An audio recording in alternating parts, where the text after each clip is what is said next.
저는 이랬던 사람이 군살과 여드름, 다크서클, 항상 졸리고 피곤하고 저를 바꿔주는 가장 효과적인 것 중 하나가 24시간 동안 소금물을 드셔보세요. 이거예요. 끝! 24시간 체중 감량에 정말 큰 도움이 되고 몸에 염증이 사라지기 때문에 만성피로가 있으셨던 분들, 혈당 문제가 있거나 혈압이 안 좋거나 그런 분들도 많이 개선이 돼요. 한 달에 한 번 하면 되나요? 아니면 뭐 일주일에 한 번 하면 되나요? 근데 함부로 하시면 안 돼요. 위험한 분들이 있어요.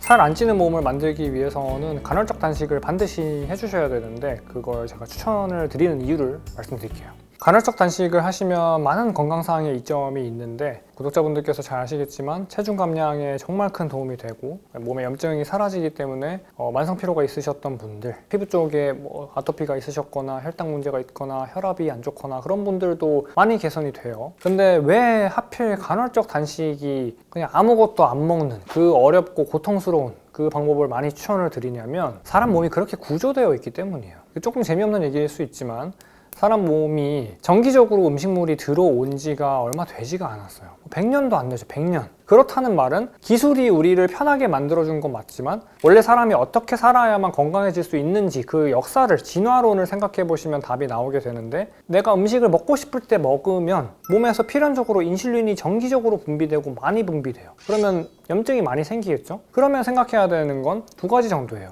첫 번째로 앞서 말씀드린 소금, 우리 몸에 필요한 재료, 소금 먹어주고. 두 번째, 포화지방, 동물성 지방. 사람은 채소를 많이 먹을 때보다 동물을 잡아 죽여서 먹을 때 동물을 잡아 먹어야만 해요. 사람은 그렇게 육식을 위주로 할 때 몸이 건강해지게 만들어져 있는데 그 다음에 필요한 건 내가 충분히 음식을 먹고 난 다음에 쉬어주는 거예요. 쉬어주는 거. 간헐적 단식이라는 게 단식이라는 그 단어가 좀 겁이 나거나 그렇게 느껴질 수 있는 거 충분히 이해해요. 하지만 사람이 정말 건강해지기 위해서는 내가 먹을 때 양질의 음식을 많이 먹어준 다음에 그 쉬는 시간, 우리 장에 아무것도 들어와 있지 않고 비어져 있는 그 휴식 시간 동안에 몸에 있던 염증이 제거가 되고 단백질 찌꺼기를 처리해내고 노폐물들을 배출하고 그런 우선순위가 음식물을 소화시키는 게 아닌 내 몸을 회복하는 데에 1순위가 맞춰지게 되는데 그 방법이 바로 간헐적 단식이죠. 제 과거 사진을 제 채널에서 종종 보신 구독자분들은 잘 아시겠지만 저는 이랬던 사람이에요. 군살과 여드름 그리고 다크서클, 항상 졸리고 피곤하고 저는 학창시절 얘기를 잘 좋아하지 않지만 다른 애들 운동장 뛰어놀 때 저는 책상에 누워서 잤거든요. 왜 그런 거냐면 음식에 대한 전혀 어떤 그런 게 잡혀있지 않았고 달달한 거 많이 먹고 과자 많이 먹고 장이 쉴 시간이 없었기 때문이죠.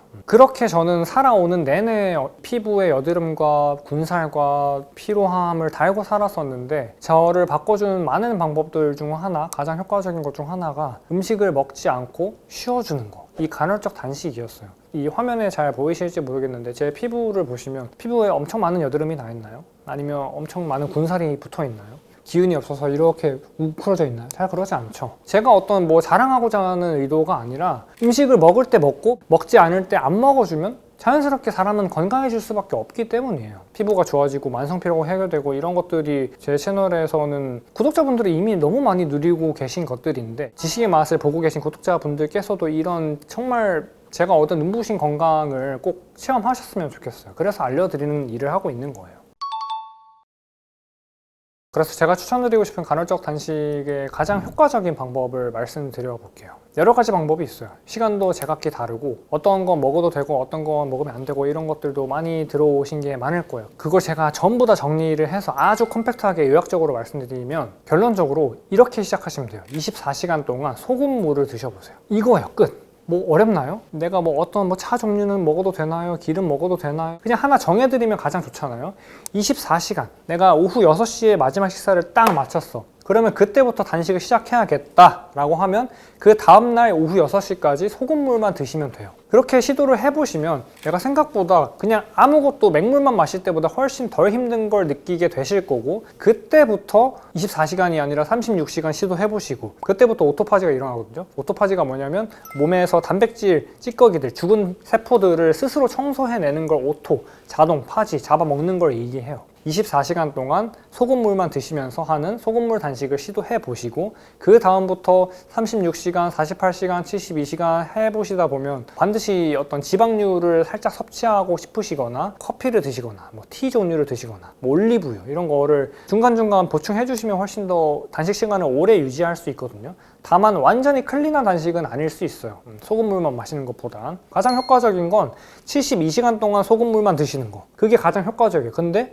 위험한 분들이 있어요. 혈당 높은 분들, 불안정한 분들, 위험 있는 분들, 다른 어떤 자가 면역 질환이 있는 분들이 있을 거예요. 그런 분들은 72시간 내가 굶어봐야지 이러면 진짜 위험해요. 가장 안전한 범위 내에 24시간으로 먼저 시도해 보시는 걸 추천을 많이 권장드려요. 그냥 맹물만 마신다는 게 어떤 의미냐면 몸에서 수분을 계속 배출해내야 된다라는 의미예요. 그러면 소금물을 마신다는 건 어떤 걸까요? 내 몸에 필요한 미네랄을 보충해준다라는 의미겠죠. 수분을 배출해내는 건 똑같아요. 왜냐면 물도 있으니까. 근데 몸에서 가장 많이 쓰이고 가장 많이 필요로 하고 잘 배출되는 게 나트륨이라고 했죠. 숨만 쉬어도 땀은 나오고 계속 나트륨 빠져나오고 있어요. 그러면 뭐 해야 돼요? 이 소금을 마셔야겠죠. 그냥 맹물만 마시면 소금은 빠져나갔는데 재료가 없어. 우리 몸에 나트륨이 없어. 만약에 이 상태에서 제가 단식을 한다고 하면 막 어지럽거나 구토가 나오거나 뭐 손발이 떨리거나 하는 부작용들이 생기게 되겠죠. 왜냐면 세포, 대사, 우리 몸을 살아나가게 해주는 호르몬을 만들고 대사 활동을 하고 하려면 나트륨이 많이 필요하니까. 그렇기 때문에 단식할 때는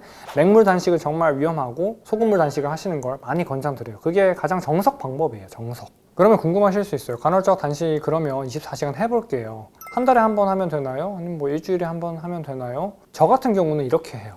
몸에 염증이 많이 생겼다 싶을 때 해요. 한 달에 한 번 뭐 매월 말일에 딱 정해놓고 그날 배고픈데 혹은 활동을 많이 했는데 억지로 굶거나 그러지 않아요. 에너지를 많이 소비했다면 채워 넣어주시고 내가 에너지를 많이 쓰지 않아도 되는 날이야. 그리고 몸에 생각보다 염증이 많이 느껴지는 것 같아. 그럴 때 한 번씩 24시간에서 48, 72 이렇게 단식을 해주시면 가장 좋아요. 깔끔하게 정해주세요 라고 하는 분이 있을 수 있기 때문에 알려드리면 한 달에 한 번, 주말 있죠, 주말? 일 나가지 않고 편하게 쉬실 수 있는 그날 아무것도 먹지 않고 소금물을 홀짝홀짝 드시면 돼요. 밖에 나가서 산책도 하시고 살짝 가벼운 조깅, 저강도의 근력 운동 그 정도는 더 좋아요. 해주시면. 그렇게 하다 보면 느껴지시는 변화가 있을 거예요. 효과. 예를 들어서 저 구독자분들께서 이야기하신 것 중 하나, 다크서클이 없어져요. 거울을 보시면 내가 아무것도 안 먹어서 진짜 좀 힘들고 한데 생각보다 거울로 본 내 모습은 되게 깔끔해져 있고 뭐 여드름 나 있던 것도 들어가 있는 경우도 굉장히 많아요. 왜냐면 그거를 제거해내기 때문에. 이거 염증이죠, 염증? 여드름? 몸에서 제거하기 때문에. 그리고 다크서클, 우리 몸에서 혈류가 빵빵 돌아서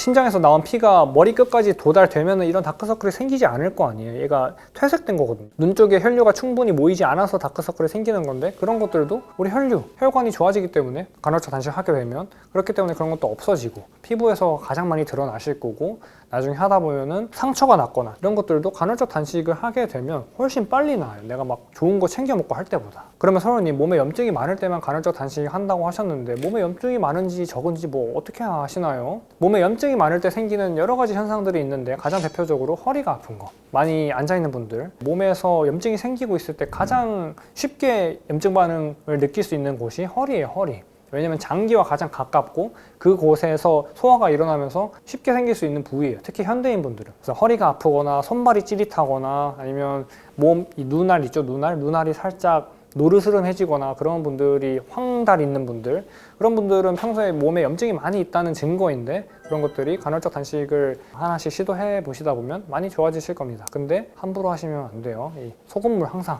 충분히 드세요. 충분히 혈압 안 높아지니까. 아시겠죠? 저는 간헐적 단식을 그렇게 자주 하고 싶진 않은데 평소에 그래도 좀 자주 먹어주면 좋은 다이어트 식품이 있나요? 소금도 좋고 버터도 좋고 고기도 좋고 좋죠. 이거는 근간으로 가져가시면 가장 좋고 거기에 더불어서 올리브유를 수시로 드시면 정말 좋아요. 올리브유 불포화지방산이죠. 불포화지방산인데 갑자기 왜 또 포화지방 좋다고 하다가 올리브유 추천하나요? 이렇게 궁금해 하실 수 있어요. 컴팩트하게 말씀드리면 올리브유에도 포화지방이 어느 정도는 섞여 있어요. 그 비율에 따라서 다른 것일 뿐이지 포화지방에는 포화지방만 엄청 많이 들어있고 그런 게 아니거든요. 결국 여러분들께서 건강해지기 위해서는 식습관을 바꾸셔야 하고 그러기 위해서는 저탄수화물 고지방식이를 하시면 가장 효과적이고 빠른데, 그 중에서 포화지방을 기본적으로 식단에서 많이 가져가 주시되 불포화지방산 함량이 높은 올리브유, 코코넛 오일, 아보카도 오일 이런 것들 중에서도 가장 대중적으로 알려져 있는 올리브유를 밥 같은 거에 올리브유 뿌려 먹어도 맛있거든요. 아니면 뭐 생선, 아니면 뭐 샐러드, 찐야채 그런 것에 살짝 뿌려서 드시는 거를 많이 습관을 들여보세요. 양질의 기름을 몸에 많이 넣어주겠다라는 생각으로 식단을 계속 구성하시다 보면 정말 몸에서 윤기가 돌기 시작해요. 피부, 특히 피부 쪽. 수단과 방법을 가리지 않고 양질의 지방을 많이 드셔주시면 가장 좋아요. 그 중에서도 저는 올리브유를 음식에 많이 섞어 먹기도 하고 그냥 퍼 먹기도 하고 그렇게 하고 있습니다. 그렇게 하면 체중 감량하시거나 어떤 피부 쪽 문제든 뭐 혈당 문제든 혈압 문제든 그런 것들이 많이 좋아지실 거예요.